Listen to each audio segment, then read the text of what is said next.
Selamat malam, Pak Terbuyung, para imam, biarawati, Bapak Ibu, saudara-saudari sekalian yang terkasih dalam Tuhan. Semoga suara saya kedengaran ya, Pak Tir. Bisa didengar ke Pak Tir suara? Ya, bisa kedengaran.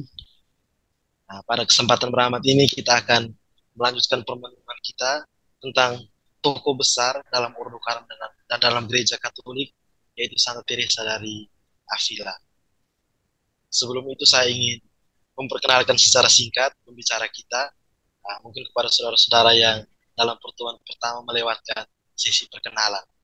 Nah, pada malam hari ini kita akan dibimbing, dipandu oleh Pater Stefanus Buyung Florianus Okarno, seorang imam Karmel asal Ile Omere.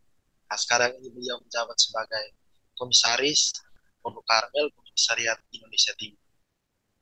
Dalam pertemuan pertama, bersama Pater Buyung kita telah melihat perjalanan hidup dari Santa Teresa dari Avila.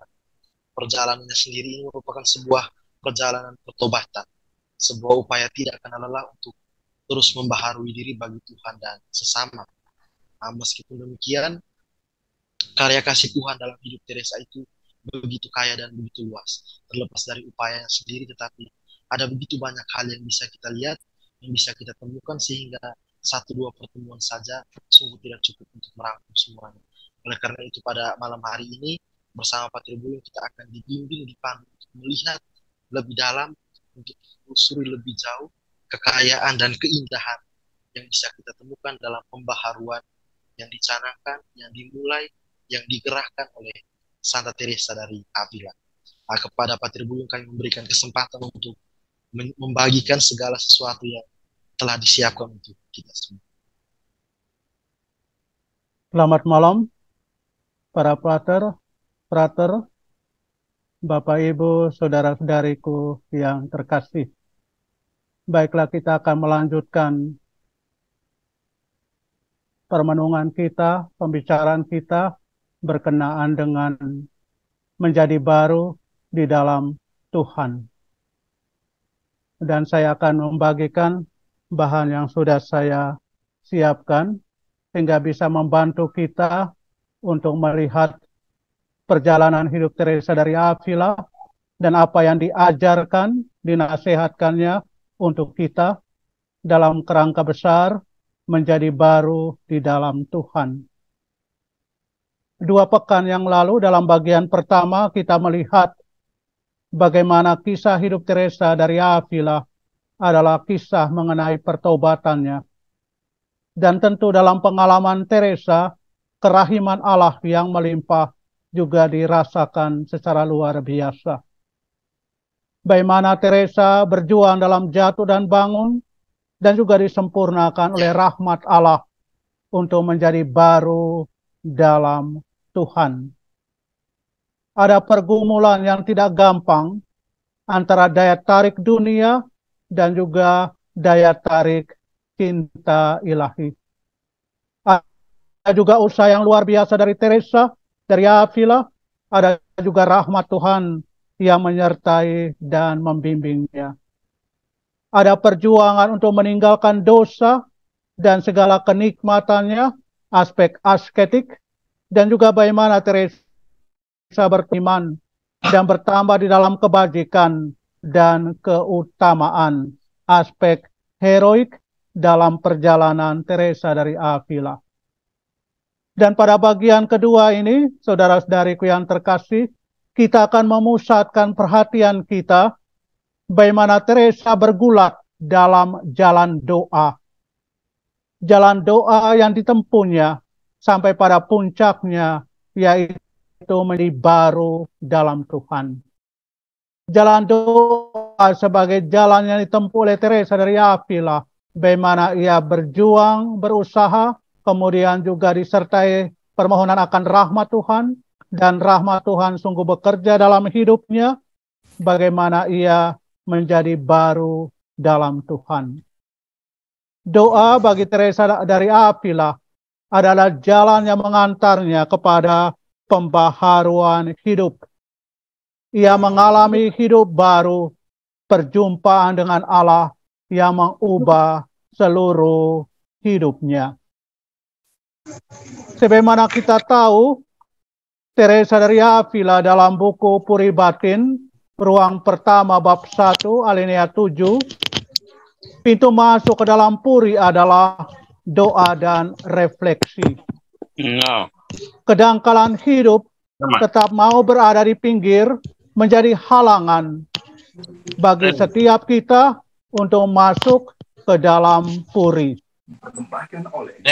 Dalam buku Puri Batin, ruang 2, bab 1, alinea 2, Teresa mengatakan, orang-orang yang sudah mulai menjalankan doa dan mengerti bahwa penting supaya tidak tinggal di ruangan-ruangan pertama saja, tetapi mereka tidak cukup tegas. Mereka suka berlambat-lambat tinggal di situ karena mereka belum mau menjauhkan diri dari kesempatan berdosa. Maka itu doa dan refleksi sungguh sangat penting untuk bisa masuk lebih jauh dan lebih dalam sampai kepada perjumpaan dengan Tuhan. Dan bagi Teresa dari Avila, pintu masuk ke dalam puri adalah sekali lagi doa dan refleksi. Teresa juga mengatakan dalam buku Puri Batin, ruang 2, bab 1, alinea 2, kesenangan dan kesibukan duniawi tersebut merupakan binatang yang amat jahat dan amat berbahaya berteman dengan mereka. Mereka begitu bising sehingga sungguh mengherankan kalau kita tidak tersandung atau jatuh. Artinya bahwa kesenangan dan kesibukan duniawi itulah yang bisa membahayakan kita tersandung dan jatuh dalam dosa. Namun kerahiman dan kebaikan Tuhan senantiasa kita alami. Ia akan tetap memanggil kita untuk datang kepadanya. Hanya kerapuhan kita membuat suara itu begitu lembut, dan kita tidak segera mendengarkan dan melaksanakan suara panggilan Tuhan. Teresa dari Avila dalam buku Puri Batin, ruang 2, bab 1, alinea 2 menegaskan ini. Karena itu pasti suatu saat Ia, dalam hal ini Allah, akan memanggil kita dan mengundang kita supaya lebih mendekat. Suara panggilan ini begitu lembut sehingga jiwa yang malang ini merana karena ia tidak mampu langsung melaksanakan perintah Tuhan itu. Dari pengalaman hidup kita tahu bahwa suara panggilan ilahi senantiasa kita alami, tetapi tidak jarang kita tidak menghiraukannya. Kapan kita mendengar suara panggilan Allah? Sebetulnya melalui cara yang sederhana, yang mudah kita jangkau. Tinggal sekarang adalah keterbukaan hati kita. Dalam buku Puri Batin, ruang 2, bab 1, alinea 3, Teresa mengatakan ini. Panggilan Allah, disuarakan melalui pembicaraan orang-orang jujur, melalui khotbah, melalui bacaan dari buku-buku yang baik, dan melalui banyak cara lain yang telah kamu dengar yang dapat merupakan panggilan Tuhan. Panggilan itu juga dapat datang lewat penyakit, pencobaan, ataupun lewat kebenaran yang diajarkan Tuhan dalam saat-saat doa. Betapapun lemahnya doa-doa tersebut, namun Tuhan amat menghargainya. Di sini kita melihat Teresa juga membantu kita. Sebetulnya dalam sarana-sarana yang sederhana yang kita jumpai setiap hari, Tuhan memanggil kita untuk datang kepadanya dan masuk dalam kedalaman hatinya. Kadang-kadang dalam perjalanan kita jatuh, Tapi Teresa mengingatkan kita supaya jangan putus asa. Tuhan selalu punya cara untuk memanggil kita kembali. Dalam buku Puri Batin, ruang 2, bab 1, alinea 3, Teresa kembali mengatakan, tetapi jangan putus asa kalau tidak segera memberikan jawaban kepada Tuhan. Tuhan sanggup menanti berhari-hari dan bertahun-tahun lamanya, apalagi kalau ia melihat kerinduan-kerinduan dan ketekunan kita. Di sini kita melihat Tuhan itu begitu sabar. Sabar untuk menanti kita, untuk bangun, untuk berjalan, dan mengikuti suara panggilannya. Dalam buku Puri Batinnya, ruang 2, bab 1, alinea 9, Teresa mengatakan, jangan putus asa apabila kamu kadang-kadang jatuh. Jangan berhenti berusaha untuk maju. Jangan putus asa apabila kamu kadang-kadang jatuh. Jangan berhenti berusaha untuk maju. Tuhan akan membalikan kejatuhanmu menjadi keuntungan. Kata-kata Teresa yang sebetulnya memberikan harapan untuk kita. Sebagai manusia tentu kita jatuh. Dan tidak jarang kita juga mungkin putus asa. Tetapi toh tidak jarang kita diminta untuk bangun dan bangun lagi mengikuti suara panggilan Tuhan. Teresa menegaskan justru kejatuhan kita akan menjadi keuntungan. Jangan menyerah. Jika salah, perbaikilah. Jika gagal, coba lagi. Tetapi jika kita menyerah, semuanya selesai. Oleh karena itu, Teresa juga menegaskan bahwa satu-satunya persoalan yang berat adalah bila kita berhenti berdoa. Satu-satunya persoalan yang berat adalah bila kita berhenti berdoa. Kalau kita berhenti berdoa berarti kita juga berhenti pula untuk belajar mendengarkan panggilan Tuhan. Teresa dari Avila dalam buku Puri Batin, ruang 2 bab 1 alinea 10 mengatakan, terhadap penyakit ini, yaitu berhenti berdoa atau melepaskan doa batin, tidak ada obat lain selain mulai lagi menjalankannya. Kalau tidak, tiap-tiap hari kita akan rugi lebih banyak lagi. Selanjutnya secara khusus mengenai jalan doa ini dan bagaimana doa inilah yang mengantar kita menjadi baru dalam Tuhan. Teresa dari Avila berkenaan dengan definisi doa yang mengatakan, doa batin menurut pandanganku adalah tak lain daripada percakapan akrab antara dua orang sahabat. Berarti seringkali tinggal bersama dia yang kita tahu mencintai kita. Itu ia tulis dalam buku kisah hidupnya atau autobiografinya bab 8 alinea yang ke-5. Di dalam doa, orang mencari kehendak Allah. Di dalam doa justru kehendak si pendoa yang diubah. Bukan kita yang mengubah Tuhan, tetapi kita membiarkan diri diubah oleh Tuhan. Saya kira pandangan ini mau mengingatkan kita sebetulnya. Dalam doa pada akhirnya kita mengalami bahwa Tuhan mengubah kita. Doa menjadi sebuah pengalaman akan Allah yang mengubah kita. Kita menyelaraskan apa yang kita inginkan dengan apa yang dikehendaki oleh Tuhan. Mengapa demikian? Karena kehendak Tuhan adalah yang terbaik. Kehendak Tuhanlah yang terindah. Maka kita sebagai manusia yang berdoa mestinya menyesuaikan diri kita dengan kehendak Tuhan yang terbaik itu.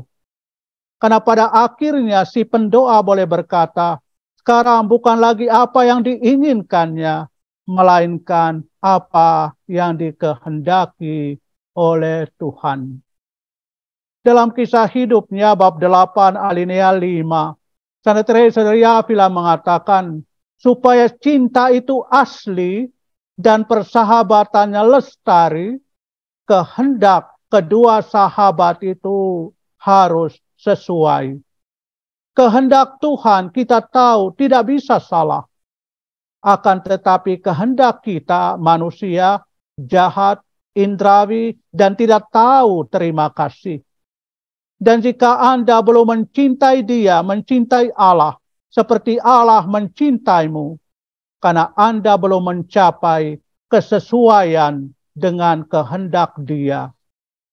Anda harus menanggung kepedihan karena lama tinggal bersama seseorang yang amat berbeda dengan dirimu.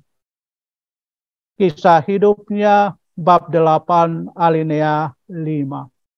Kita coba bandingkan kalau dalam hidup bersama, dalam komunitas atau dalam keluarga, kita tinggal dengan seseorang yang selalu berbeda pendapat, atau itu kita alami bahwa kita akan mengalami kesulitan. Kita harus dari waktu ke waktu harus selalu menyesuaikan diri, dan ini tidak gampang. Demikian pun dalam relasi kita dengan Tuhan, teristimewa dalam doa, kita harus selalu menyesuaikan apa yang menjadi kehendak kita dengan kehendak Allah yang terbaik itu. Doa harus menjadi nafas kehidupan komunitas, juga nafas kehidupan keluarga, nafas kehidupan kita masing-masing. Sarana dan prasarana yang ada serta suasana harus mendukung kita untuk menghayati kehidupan doa. Dalam buku Jalan Kesempurnaan, Teresa menulis, karena doa harus merupakan dasar untuk membangun rumah ini, maka kita perlu belajar mencintai apapun yang dapat membantu kita ke arah itu. Jalan Kesempurnaan, bab 4, alinea 9. Selanjutnya ada 3 dasar dalam hidup doa, yaitu cinta kasih, ketidaklekatan, dan kerendahan hati. 3 aspek penting yang menjadi dasar hidup doa kita. 3 dasar hidup doa ini menjadi fondasi penting komunitas pembaharuan yang didirikan oleh Santa Teresa dari Avila.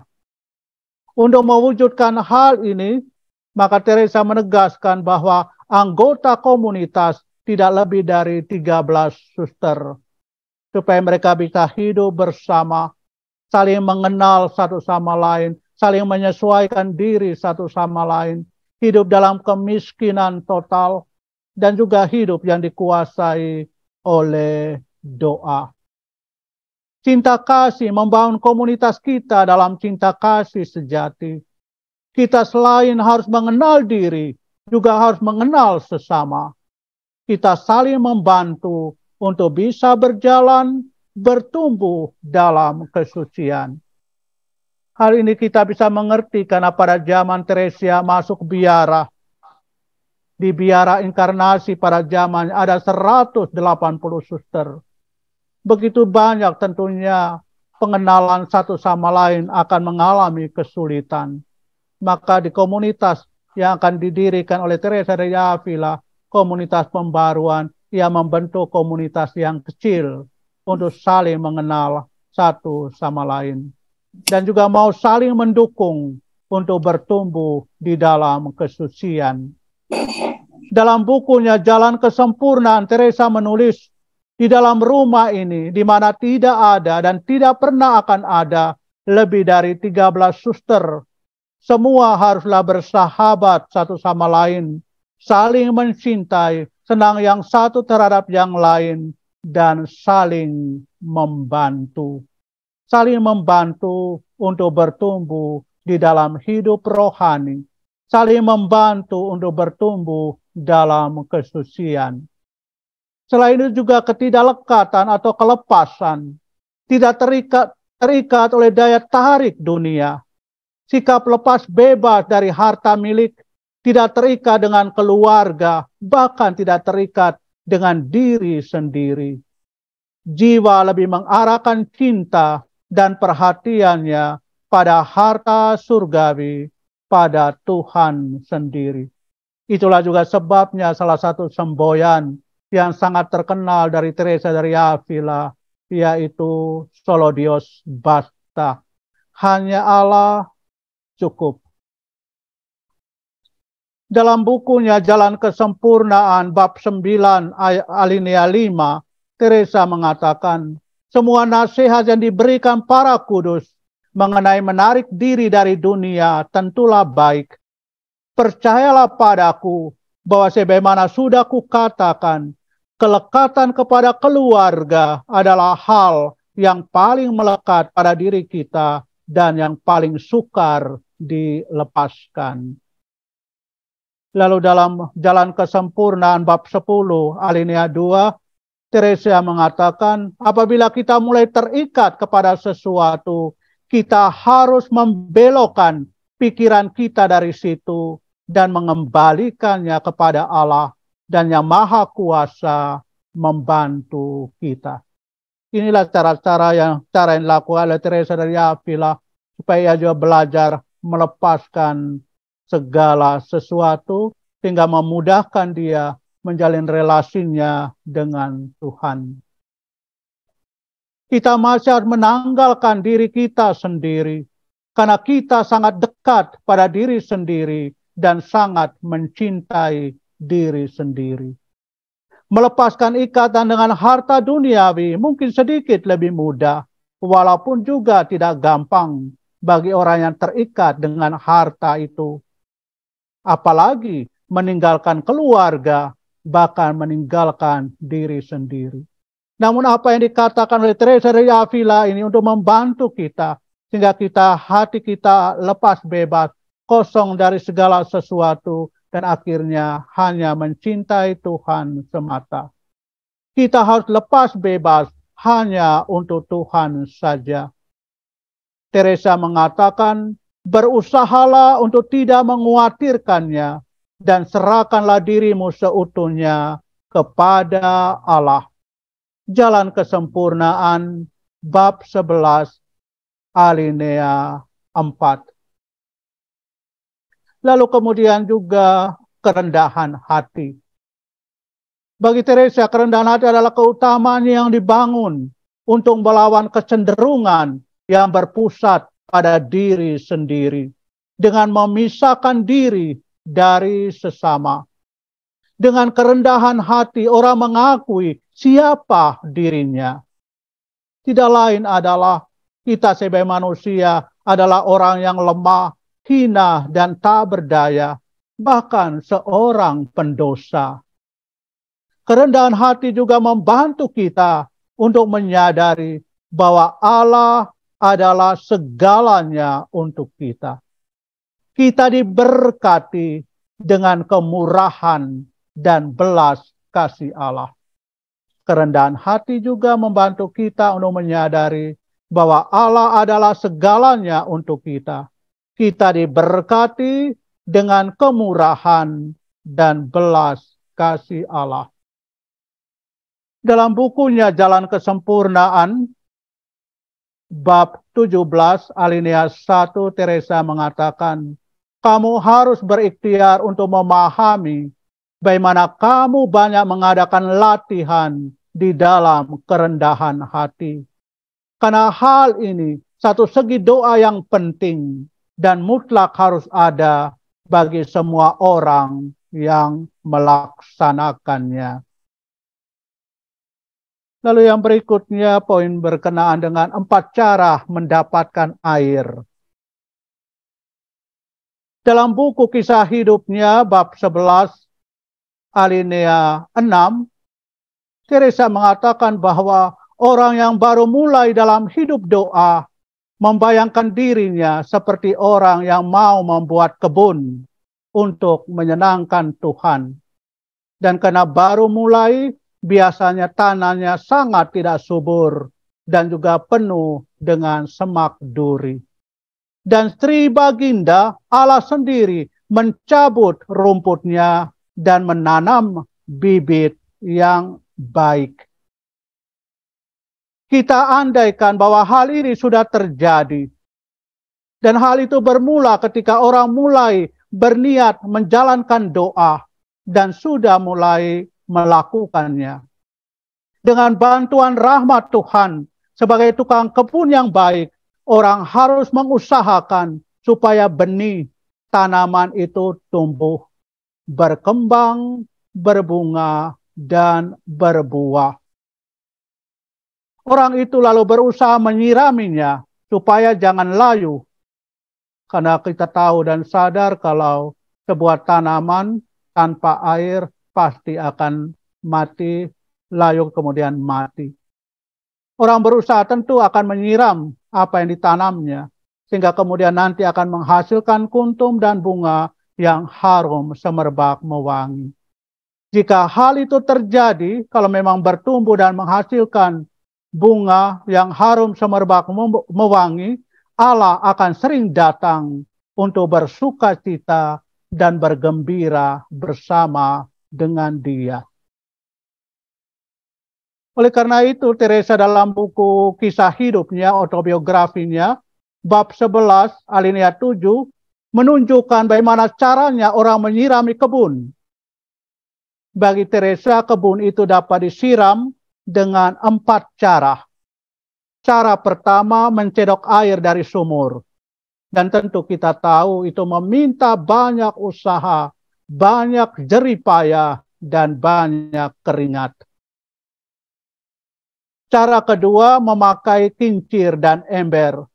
Air dinaikkan dengan memutar rodanya, sehingga pekerjaan menjadi sedikit lebih ringan. Sudah mulai berkurang jerih payahnya, dan menghasilkan lebih banyak air bila dibandingkan dengan cara pertama.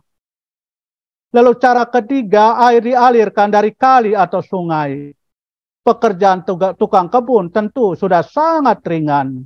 Tinggal mengarahkan aliran air, dan tentu air meresap lebih banyak dan lebih menyeluruh, dan tidak perlu lagi sering menyiram.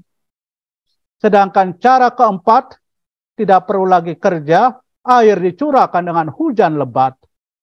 Tuhan menyiramnya tanpa usaha kita lagi. Inilah cara terbaik dari ketiga cara sebelumnya. Keempat cara mengambil air ini, saudara-saudariku yang terkasih, dipakai Teresa dari Avila untuk menjelaskan mengenai keempat tahap doa. Sesuai dengan pengalaman hidupnya dan mau dibagikannya kepada kita dalam ajarannya dan nasihat-nasihatnya. Air harus selalu ada, sebab tanpa air tanaman pasti akan mati.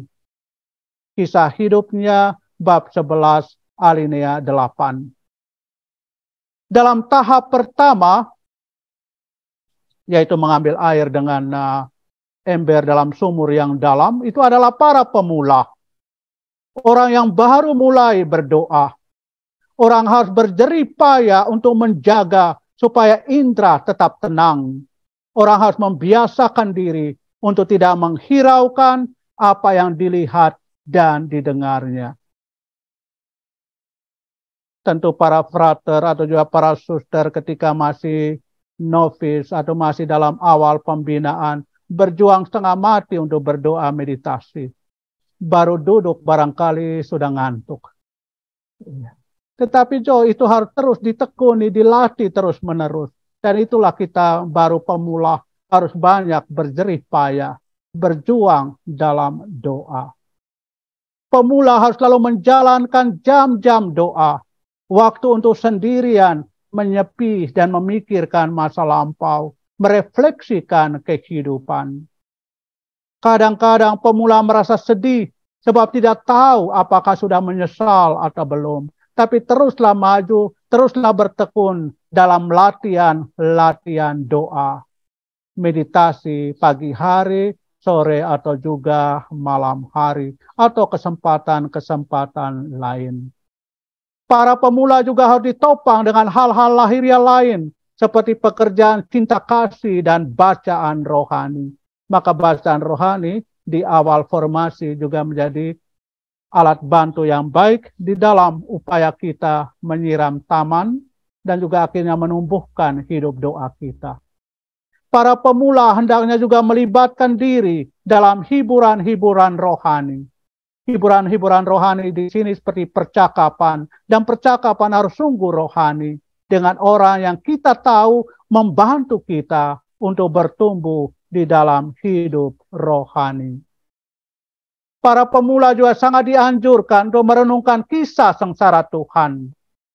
Karena kisah sengsara Tuhan itu barangkali menolong kita untuk juga merenungkan mengenai cinta kasih Yesus yang luar biasa, yang menderita untuk dosa-dosa kita. Maka kita juga dibantu untuk menyesali dosa-dosa kita dan membaharui kehidupan. Dengan merenungkan kisah sengsara lalu ada niat untuk melakukan hal-hal yang besar bagi Allah. Membantu kita untuk bertumbuh dalam keutamaan, dalam kebajikan-kebajikan. Para pemula juga membutuhkan nasihat untuk mencari apa yang paling membantunya. Tentu ia belajar atau mendengarkan dari seorang guru atau pembimbing rohani yang berpengalaman dalam hidupnya. Itu diungkapkan Teresa dalam kisah hidupnya, bab 13 alinea 14. Lalu berkait dengan tahap kedua, yaitu sudah mengambil air dengan cara yang lebih mudah dengan kincir atau dengan pompa. Itu orang yang sudah mulai maju dan mengalami doa ketenteraman. Di sini jiwa mulai merasakan keheningan, mendekati yang adi kodrati, yang tidak dapat dicapai dengan usaha sendiri. Rahmat Tuhan bekerja. Doa tidak lagi melelahkan, biarpun lama. Berkat Tuhan sungguh melimpah, sehingga orang sungguh bertumbuh dalam kebajikan lebih banyak daripada tahap sebelumnya. Di sini orang mulai kehilangan hasrat akan barang-barang duniawi. Dia sudah mulai tidak terikat lagi oleh hal-hal kesenangan duniawi. Dia sadar bahwa di dunia ini orang tidak dapat menikmati sukacita kemuliaan kendati hanya sesaat. Tidak ada kekayaan, kekuasaan atau kehormatan yang memberinya kepuasan walaupun hanya sekejap mata saja. Hanya sukacita sejatilah yang memuaskan dia. Keheningan dan ketenteraman terasa jelas melalui kepuasan dan kedamaian yang diberikan Tuhan. Namun jiwa diingatkan untuk tetap berjaga-jaga, yaitu tetap rendah hati, supaya jangan jatuh ke dalam dosa. Kadang-kadang orang yang merasa diri mulai maju lalu sombong, seakan-akan ia alami itu karena kehebatannya. Padahal rahmat Tuhan yang diberikan. Maka tetap diingatkan oleh Teresa supaya tetap rendah hati, berjaga-jaga. Supaya jangan jatuh ke dalam dosa. Oleh karena itu dalam tahap ini orang tetap diingatkan supaya jangan melepaskan doa. Sebab dalam doa jiwa akan mengerti apa yang diperbuatnya. Dan mendapatkan rasa sesal serta kekuatan untuk bangun dan maju lebih jauh. Lalu tahap ketiga orang yang sudah maju, di mana air didapatkan dari sebuah kali atau sungai dialirkan ke dalam taman. Jiwa mengalami kematian sempurna terhadap hal-hal duniawi dan hanya menikmati kemanisan Allah. Hiburan dan kenikmatan tak terhingga lebih besar bila dibandingkan dengan tahap yang sebelumnya. Digambarkan Teresa seperti air rahmat naik sampai ke leher jiwa. Tidak dapat maju dan mundur lagi. Orang hanya menikmati sukacita kemuliaan yang sebesar-besarnya. Dalam tahap ini doa adalah kebodohan mulia, kegilaan surgawi, di mana kebijaksanaan sejati diberikan. Suatu cara di mana jiwa bersuka cita secara mendalam. Daya-daya batinnya sepenuhnya dikuasai oleh Allah. Orang mengucapkan banyak kata untuk memuji Tuhan. Dan Tuhan sendirilah yang menimbulkan semuanya ini. Jiwa tidak dapat lagi menguasai diri. Manusia hanya ingin memuliakan Allah saja. Inilah yang dialami oleh orang-orang yang sudah maju dalam hidup doa. Bunga-bunga sekarang sudah mereka dan mulai menyebarkan keharumannya.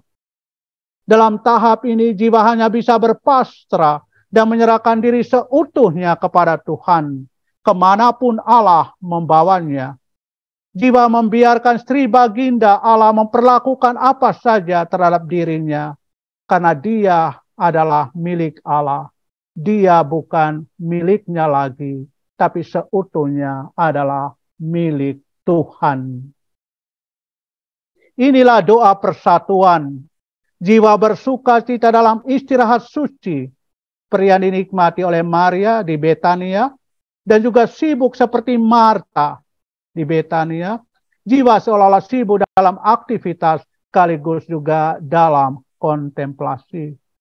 Tahap ini merupakan persiapan yang baik untuk mencapai keadaan hening yang mendalam. Jiwa tidak puas lagi dan tidak merindukan kepuasan-kepuasan duniawi. Sebab jiwa memiliki sesuatu yang lebih menyenangkan. Hiburan-hiburan yang lebih besar dari Tuhan.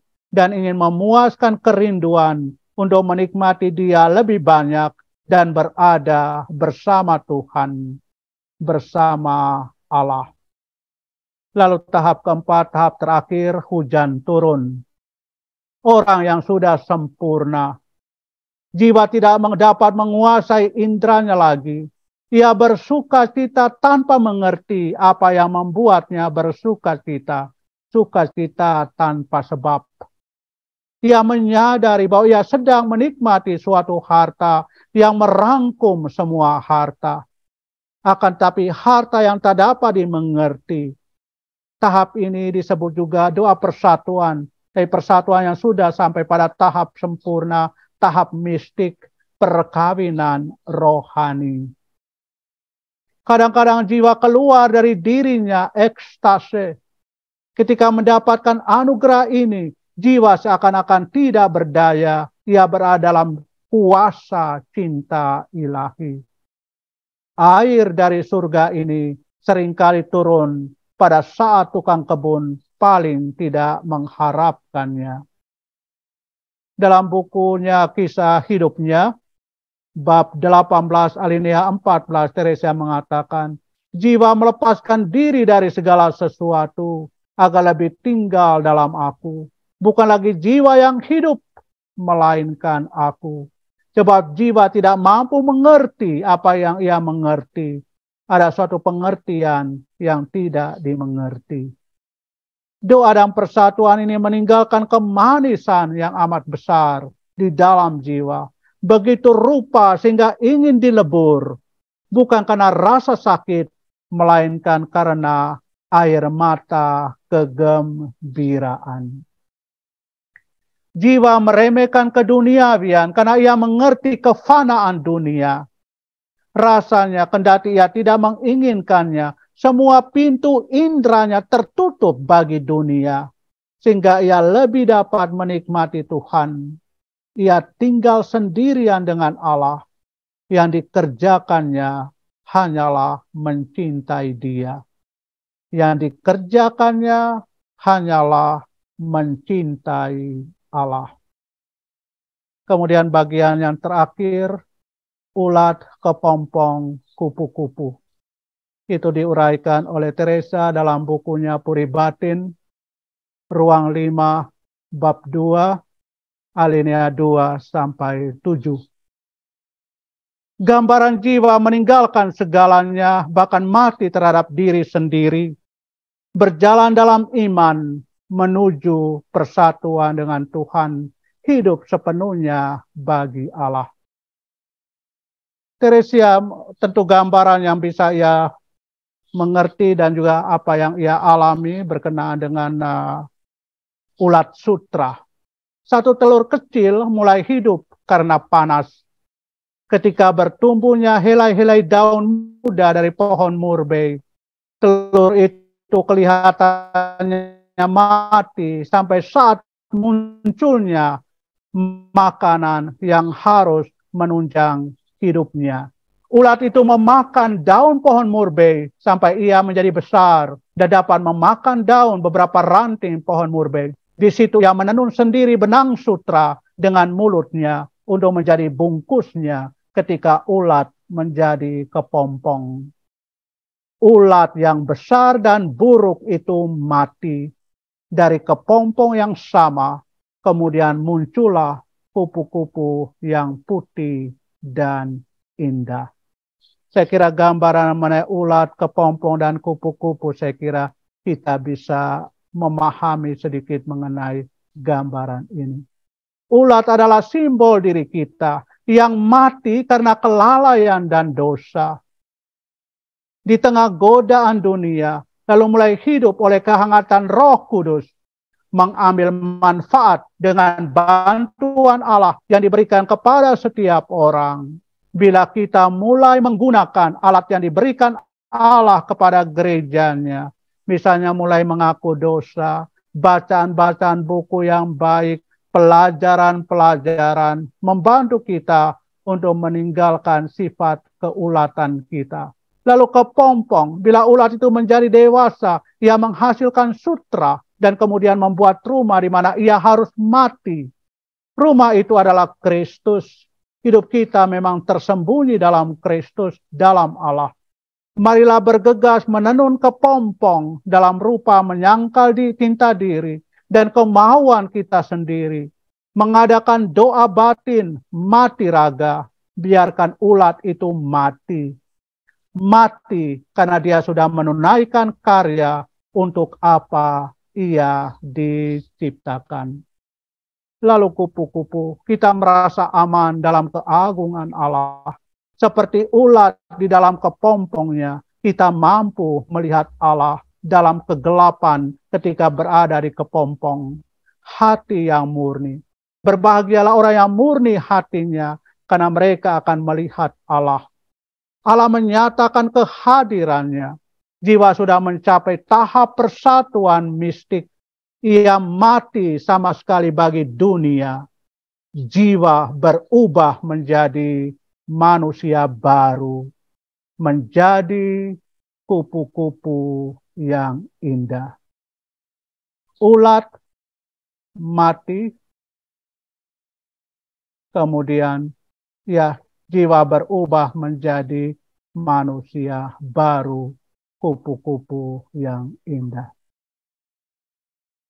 Saudara-saudariku yang terkasih, Tuhan sendiri dengan caranya menuntun dan membimbing kita bagaimana menjadi baru di dalam dirinya. Santa Teresa menulis, saya kira semuanya bertambah buruk jika ia mengabaikan doa. Kalau kita mengabaikan doa, kita bertambah buruk. Ia boleh percaya bahwa doa itu akan membawanya ke pelabuhan cahaya. Kisah Hidup bab 19 alinea 4. Dan lagi, melepaskan doa adalah kejahatan terbesar. Terpujilah Engkau ya Tuhan yang menyelamatkan saya. Kisah Hidup bab 19 alinea 10. Dengan demikian saudara-saudari, doa menjadi jalan yang dapat menolong kita untuk menjadi baru dalam Tuhan. Mari kita bertekun dalam doa. Semoga dengan doa ini, doa batin dan refleksi, kita diantar oleh Tuhan sendiri dengan bantuan rahmat-Nya menjadi baru di dalam Dia. Sekian dan terima kasih. Tuhan memberkati. Santa Teresa dari Avila mendoakan kita semua. Saya kembalikan. Terima kasih Pater Boyo yang telah membantu kita menelusuri jalan doa. Sebelumnya Pada pertemuan yang pertama kita melihat banyak hal menarik dari kisah hidup Santa Teresa dari Avila. Dan pada malam hari ini kita secara khusus melihat jalan doa, dasar-dasar doa, manfaat doa, dan hal-hal yang harus kita lakukan agar bisa maju dalam kehidupan doa. Selanjutnya saya membuka sesi tanya jawab. Saya memberikan kesempatan kepada para imam, biarawati biarawati, saudara-saudari sekalian, Bapak Ibu sekalian yang mau menyampaikan pertanyaan.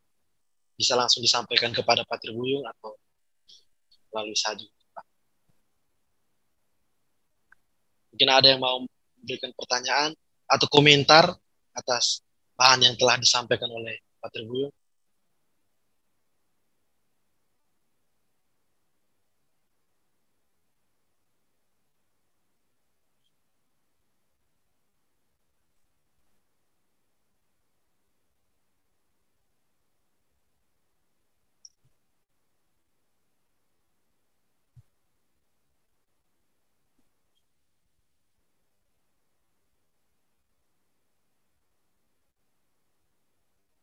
Atau ada yang bisa menulisnya di kolom chat kalau ada.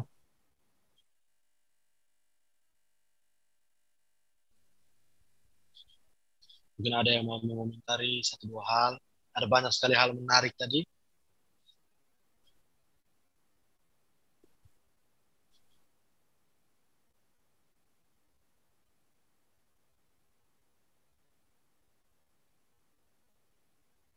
Satu hal untuk kita perhatikan, harap saat kita menyampaikan pertanyaan, kita terlebih dahulu menyebutkan nama dan paling kurang asal paroki atau komunitas kita.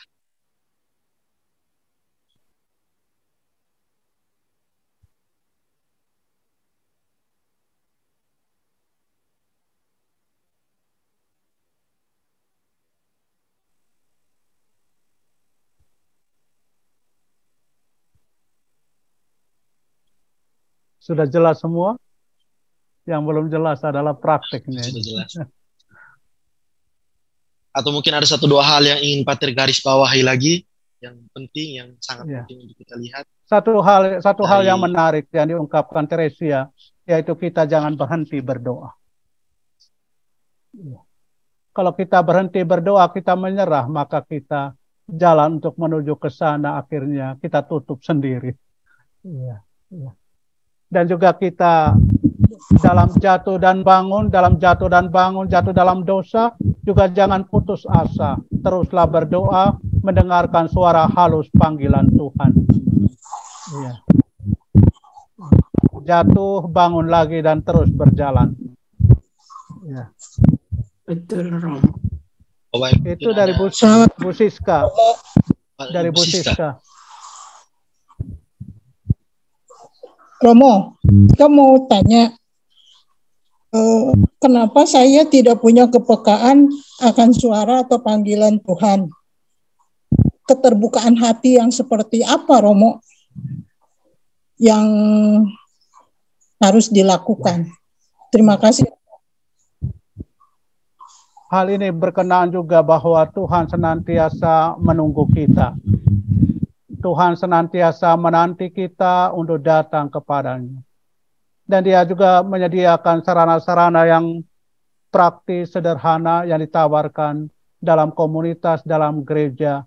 Entah itu lewat doa, pengajaran-pengajaran yang baik, baca kitab suci, firman-Nya, dan juga mendengarkan khotbah dan yang lain-lain membantu kita. Kadang-kadang kita menjadi kurang peka, barangkali masih sibuk atau juga terpengaruh oleh hal-hal lain yang juga akhirnya kesempatan untuk mendengarkan suara halus panggilan Tuhan ini menjadi terhalang. Maka itu di dalam segala kesibukan ataupun juga di dalam jatuh bangun kehidupan kita, kita terus berusaha, terus berjalan, meluangkan waktu sejenak untuk sendirian bersama dengan Tuhan dalam doa batin kita. Baik, terima kasih. Terima kasih, Ibu Yung, sudah menjawab pertanyaan dari Ibu Siska. Di sini ada yang mengangkat tangan. minta maaf di sini tertulis Rufin itu Carmelo. dari Kupang, Bisa. para suster INC. Silakan para suster, mungkin ada yang mau mengajukan pertanyaan. Terima kasih untuk kesempatan yang diberi. Oke. Sebut nama ya, suster. Nama saya Nobis Ati dari Kupang. Di sini sama Komunitas Beata Maria Teresa Skrili, Kupang. Di sini saya mau bertanya 2 pertanyaan. Yang pertama, jika seseorang yang rajin berdoa tetapi sikap yang mereka tunjukkan tidak sesuai dengan ketekunan mereka dalam berdoa, apakah usaha atau jalan keluar yang tepat untuk mengatasi masalah ini? Nomor kedua, bagaimana caranya untuk melepaskan diri sendiri? Terima kasih. Ya. Untuk hal pertama yaitu berkenaan dengan orang yang rajin berdoa tetapi cara hidupnya apa? Ya, barangkali dia butuh waktu bahwa doanya harus berbuah. Artinya bahwa doa itu kurang-kurangnya membuat kita berubah. Barangkali gambaran yang paling sederhana, ketika kita pergi ke pantai, misalnya mulai pagi sampai sore hari. Ketika pulang, kita lihat bagaimana dengan kulit kita. Iya, kulit kita menjadi hitam, itu dengan sendirinya, tanpa kita sadari. Demikian pun juga kalau kita hari demi hari selalu berdoa dekat dengan Tuhan, tanpa kita sadari, semestinya hidup kita ini berubah. Tapi kalau kita tidak berubah, mungkin kita barangkali salah dalam doa barangkali. Tetapi sekurang-kurangnya, walaupun mungkin butuh waktu lama atau apa, tapi kita pelan tapi pasti akan berubah kalau selalu dekat dengan Tuhan. Ya. Oleh karena itu juga menjadi suatu tantangan, barangkali juga harus bertumbuh dalam cinta kasih, kerendahan hati, ketidaklekatan itu juga harus butuh waktu dan juga butuh perjalanan yang panjang hingga akhirnya mampu untuk itu. Tapi intinya bahwa kalau orang mulai menjalankan hidup doa, pelan tapi pasti dengan bantuan rahmat Tuhan, orang itu akan diubah tanpa dia sadari di dalam kehidupannya. Kemudian hal kedua berkaitan dengan bagaimana melepaskan diri. Teresa juga punya pengalaman, melepaskan keluarga juga susah bukan main. Apalagi juga melepaskan diri. Karena itu melekat dengan diri kita bawa kemana. Oleh karena itu juga memang mulai juga latih diri untuk katakanlah demikian, tidak terlalu membenarkan diri, tidak terlalu banyak cari alasan, atau juga lebih banyak mulai memberi kesempatan kepada orang lain, bukan mendahulukan diri sendiri. Latihan-latihan sederhana demikian barangkali juga menjadi kesempatan yang baik kita belajar untuk melepaskan diri. Jadi jangan mulai tampil untuk juga berikanlah kesempatan kepada orang lain, atau juga dalam hal-hal yang carilah pekerjaan yang paling tidak disukai orang. Jadi latihan-latihan kerendahan hati seperti ini, melepaskan diri akan membantu kita juga dengan sendirinya. Bukan lagi ego, bukan lagi keinginan kita, melainkan apa yang dikehendaki Tuhan di dalam kehidupan kita. Baik, demikian. Terima kasih banyak, Pater. Ya, sama-sama. Terima kasih para suster. Mungkin ada suster lain yang ingin mengajukan pertanyaan.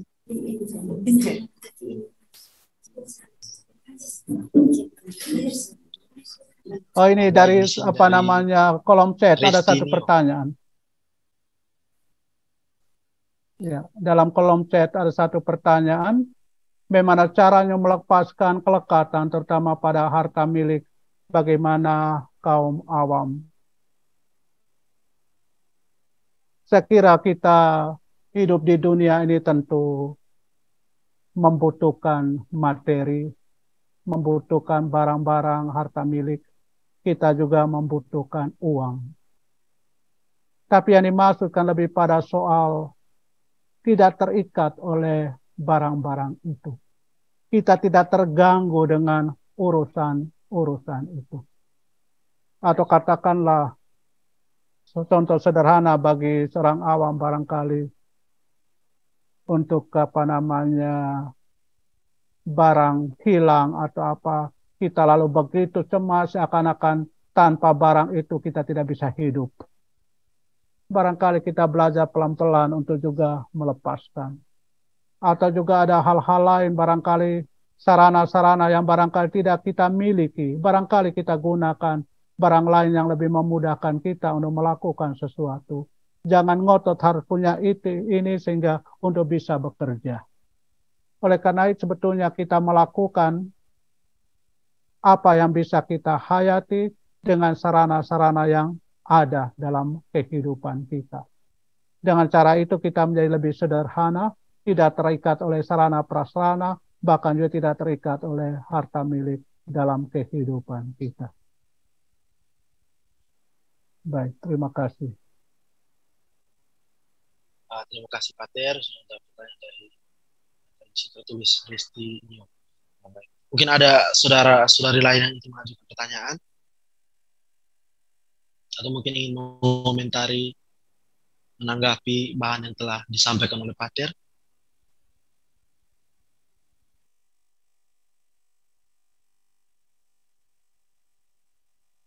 Selamat malam dari saya.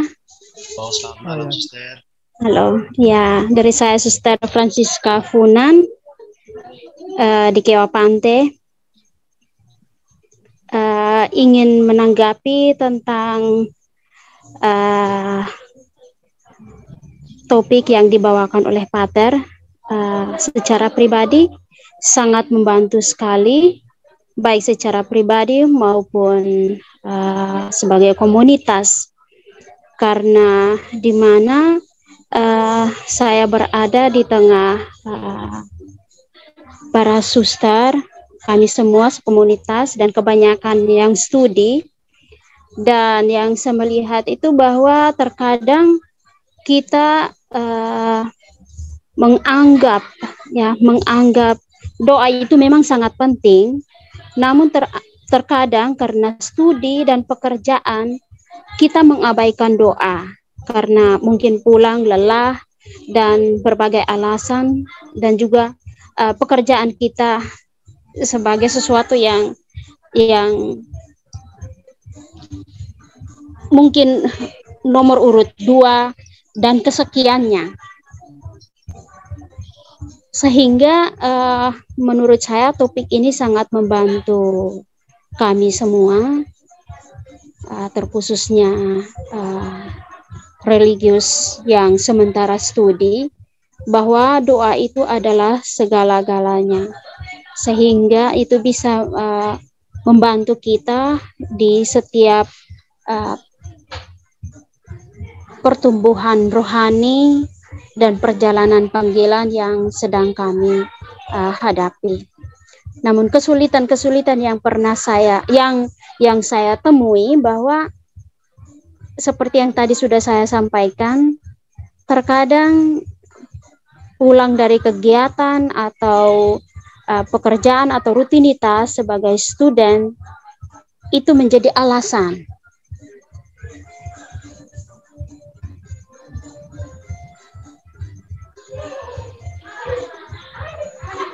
Sehingga bagaimana caranya untuk menyampaikan atau membantu keluar dari situasi ini atau masalah tersebut.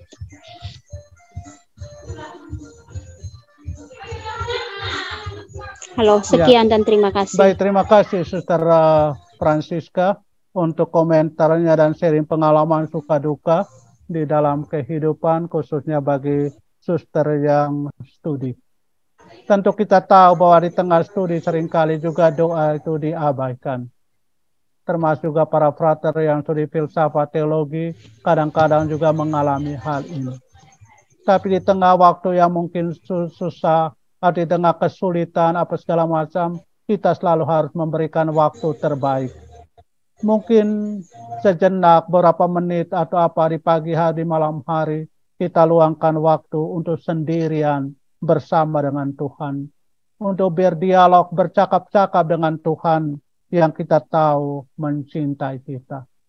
Mungkin waktu sejenak, tapi kalau kita gunakan secara efektif di dalam perjumpaan kita dengan Tuhan secara pribadi, akan sangat menolong kita. Kita menyadari bahwa Tuhan adalah kekuatan kita, Yesus adalah andalan kita. Sebagaimana kita tahu doa itu hanyalah 3 huruf. D-O-A, doa. Tapi kalau dipenggal menjadi 2 frase, yaitu do dan a. Do itu dalam not angka itu disimbolkan dengan angka 1. Do itu angka 1. A dalam urutan alfabet itu urutan pertama. A, B, C, D, dan seterusnya. Ini mau mengingatkan kita bahwa doa ini harus menjadi nomor 1 dan urutan pertama dalam kehidupan kita. Kita harus memberikan waktu kita yang terbaik, memberikan juga yang terbaik dalam kehidupan kita untuk mendalam relasi, membangun relasi, dialog dengan Tuhan sendiri. Ada seorang kardinal, Joseph Bernardin dari Chicago, pernah mengatakan, berdoalah selagi kamu sehat, jangan tunggu waktu sakit. Kalau tunggu waktu sakit baru berdoa, mungkin kamu akan mengalami kesulitan besar untuk berdoa. Jadi kita beri waktu terbaik untuk Tuhan, mungkin hanya sesaat, tapi kalau kita gunakan secara efektif, berdialog dengan Dia, akan sangat menolong kita. Baik, lalu saya teringat akan kata-kata Santo Yohanes dari Salib, yang adalah juga rekan Teresa dari Avila dalam pembaharuan Ordo, pembaharuan Karmel. Ketika dia dikirim studi, Yohanes dari Salib mengatakan, pertama-tama saya seorang biarawan, lalu seorang mahasiswa. Itu berarti Yohanes Salib menegaskan bahwa pertama-tama hidup religius harus dihayati dengan baik. Kemudian juga dengan semangat itulah dia juga menjalankan tugas perutusannya sebagai seorang mahasiswa yang belajar filsafat teologi. Hal yang sama juga para suster yang dikirim untuk studi. Pertama-tama saya adalah seorang suster, seorang religius, seorang biarawati, lalu ditugaskan untuk belajar. Dengan cara itulah nanti akan membantu kita untuk sungguh-sungguh tekun dan setia menjalankan panggilan kebiaraan termasuk di dalamnya hidup doa, lalu juga menjalankan tugas sebagai mahasiswa dengan sebaik-baiknya. Terima kasih, Suster. Terima kasih, Pater. Terima kasih, Pater. Mungkin ada suster lain tadi dari Kepanti, sebenarnya ada satu suster yang ingin menyampaikan pertanyaan juga melalui chat tadi.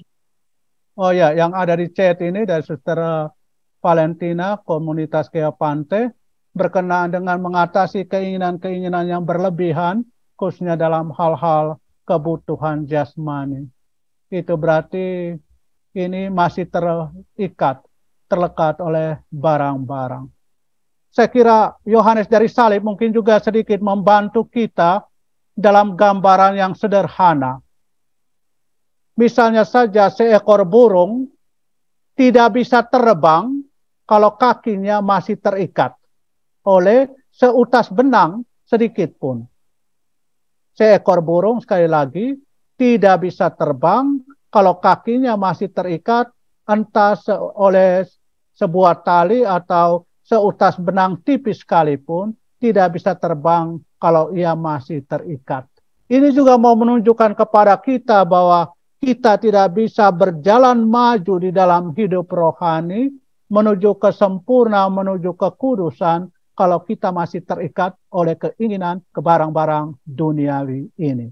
Maka kita harus melepaskan segala sesuatu, supaya juga akhirnya lepas bebas berjalan maju dalam kehidupan rohani kita. Begitu, Suster. Terima kasih. Terima kasih banyak, Pater. Ada pertanyaan lagi dari komunitas para suster di Kupang dan Nufis Karmel. Silakan suster. Terima kasih Pater. Nama saya Ince dari Novisiat INSC. Di sini saya mau bertanya, bagaimana solusi bagi seorang pemula yang baru belajar berdoa, tapi ketika semakin berdoa, seakan nampak atau tidak merasakan apapun. Terima kasih. Walaupun tidak merasakan apapun, teruslah berdoa. Sesuai dengan jadwal yang diberikan atau jadwal yang dibuat di komunitas. Sebagai seorang suster nofis, bangun pagi, ibadat pagi, atau juga meditasi, atau apapun, lakukanlah itu, walaupun tidak merasakan apa-apa. Mungkin Anda tidak merasakan apa-apa, tetapi itu menyenangkan hati Tuhan. Tuhan di atas tersenyum, anak saya setun dan setia, walaupun dia tidak merasakan apa-apa. Yang penting bahwa dalam doa, teruslah mengarahkan hati dan pikiran hanya untuk Tuhan. Kalau dalam doa tiba-tiba pikiran melayang kemana-mana, kembalilah, serahkan semuanya itu untuk Tuhan. Tuhan akan semakin bergembira kalau kita juga berjuang. Tuhan akan membantu kita dengan rahmat-Nya. Begitu. Terima kasih, suster. Resimen Komando Angkatan Darat pada zaman itu, sama sekarang pasukan elit itu disebut dengan Kopassus. Tidak dengar, Pak. Terima kasih, Suster Ince. Mungkin ada suster lain yang ingin bertanya? Oke. Sebut nama suster, jangan lupa.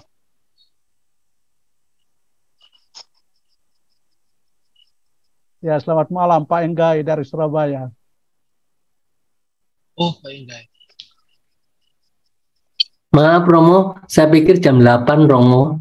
Iya. Aduh terlambat Romo. Tidak apa-apa, memang waktu Surabaya lain dengan waktu kita di sini.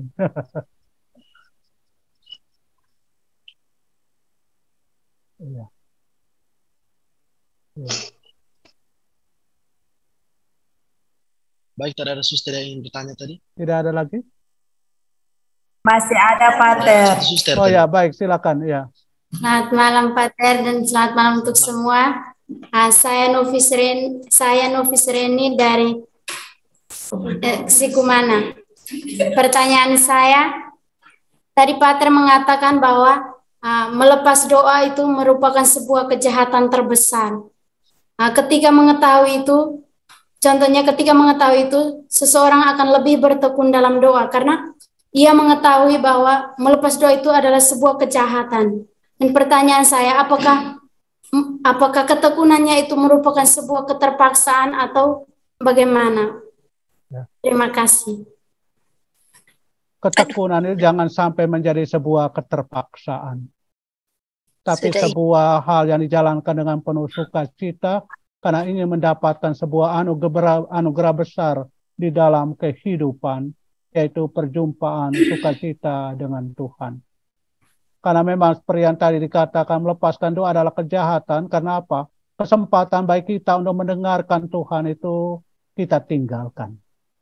Oleh karena itu, supaya kembali mendengarkan suara Tuhan yang membantu kita dan menolong kita untuk bertumbuh, maka kita kembali menjalankan doa pada kesempatan indah untuk mendengarkan suara halus panggilannya. Walaupun mungkin pada awal tersamar-samar karena masih banyak godaan dan ikatan-ikatan dengan dunia, tapi dengan tekun berdoa tanpa kita sadari akan terus maju dan bertumbuh. Karena pada akhirnya doa adalah kesempatan untuk mendengarkan apa yang dikehendaki oleh Tuhan dalam kehidupan kita. Dan kalau kita terus mendengarkan apa yang dikehendaki Tuhan, kita sendiri akhirnya berubah. Maka tadi saya katakan bahwa doa pada akhirnya mengalami Allah yang mengubah kita. Ya, terima kasih, Sister. Terima kasih, Nofis Reni. Pater, sepertinya dari komunitas para suster mesti ada satu penanya lagi. Silakan. Satu lagi. Ini pertanyaan terakhir. Selamat malam Pater, selamat malam semuanya. Saya dari Novisiat INSC dari Kupang. Nama saya Nofis Desi. Saya ingin bertanya, tadi Pater sempat menjelaskan, khususnya saat kita sedang berdoa, jangan menghiraukan suara atau orang-orang yang sedang lewat. Dan bagaimana saat kita sedang berdoa, entah itu berdoa rosario atau doa pribadi, dan ada orang yang datang mengganggu konsentrasi doa kita, dan kita menjadi sangat marah kepada orang itu, apakah doa yang telah kita lakukan itu telah sampai pada tahap yang benar, atau itu tidak menjadi sebuah doa yang benar? Ya, baik, terima kasih, Suster. Sehubungan dengan hal ini tentu kita sadari kita ini masih pemula. Karena masih pemula, maka kita itu harus masih berjuang. Masih banyak jatuh dan bangunnya di dalam kehidupan.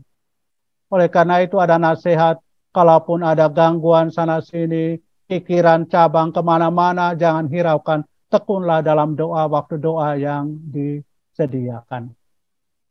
Kemudian kalaupun misalnya di dalam doa kita merasa terganggu, mungkin pada reaksi awal mungkin marah. Barangkali kita harus segera sadar kalau kita marah itu berarti doa itu belum menampakkan buahnya. Dalam arti itu juga kita masih butuh berjuang. Artinya bahwa juga kalaupun terganggu, kita juga merasa bahwa jangan sampai reaksi kita marah. Tetapi sebetulnya kita belajar untuk sabar. Belajar bersabar adalah juga yang membantu kita untuk bertumbuh di dalam doa. Jangan sampai kita merasa terganggu dan marah kalau kita sedang berdoa. Tapi singkat kata adalah dalam doa kita juga sebagai pemula itu jatuh dan bangun. Ada gangguan kiri kanan dan terusnya. Entah itu dalam pikiran kita ataupun juga dalam lingkungan sekitar kita. Kita harus juga menyerahkan semuanya itu kepada Tuhan. Kita ingat Santa Teresa dari kanak-kanak Yesus, dia juga menceritakan dalam autobiografinya, ketika ia dalam doa sedang hening mendengar banyak bunyi-bunyi yang terganggu. Tapi kemudian ia katakan, saya serahkan kepada Tuhan, itu sebuah musik indah bagi puji-pujian kemuliaan bagi Tuhan. Oleh karena itu, kalaupun ada gangguan, jangan marah. Persembahkanlah semuanya itu kepada Tuhan menjadi bagian dari doa kita. Baik, terima kasih. Terima kasih banyak, Pater. Terima kasih, Nofis. Mohon maaf tadi Suster Valentina dari Keopante sudah mengajukan lebih dulu satu pertanyaan melalui chat. Bagaimana, Pater, dengan satu situasi ketika kita mau masuk kapela, kita punya niat yang kuat untuk berdoa, tetapi saat sudah ada dalam kapela, niat itu hilang, muncul pikiran-pikiran lain, pikiran bagaimana cara mengatasi. Kalau kita setiap kali kita datang dalam doa, entah itu juga dalam ekaristi atau apa, biasanya sudah kita punya niat. Kita punya niat. Niat itulah yang kita persembahkan, kita satukan, dan kita persembahkan kepada Tuhan. Ya. Kalau kita dalam doa kita serahkan dan juga sampaikan apa yang menjadi niat kita. Kalau kemudian dalam perjalanan lupa ya mau apa lagi, tapi pasti saat kita ingat lagi bisa kita sampaikan. Tapi kalau kita sudah punya niat, Tuhan tahu apa yang paling kita butuhkan, apa yang menjadi niat hati kita, Tuhan tahu. Oleh karena itu kita juga persembahkan apa yang menjadi isi hati kita, apa yang menjadi niat kita dalam doa, Tuhan akan menyempurnakannya dan memberikan apa yang terbaik untuk kehidupan. Jangan putus asa, tetaplah maju dalam doa. Itulah juga nasihat dari Santa Teresa dari Avila. Terima kasih. Terima kasih banyak, Pater. Terima kasih juga Suster Valentina. Mohon maaf untuk para suster di komunitas INSC di Kupang. Sepertinya masih ada yang mau mengajukan pertanyaan, tapi kita dibatasi oleh waktu. Setelah kita bersama-sama merenungkan ajaran Santa Teresa dari Avila tentang jalan doa, kemudian kita juga memperdalamnya melalui tanya jawab. Izinkan saya untuk menyampaikan 1-2 pokok kesimpulan.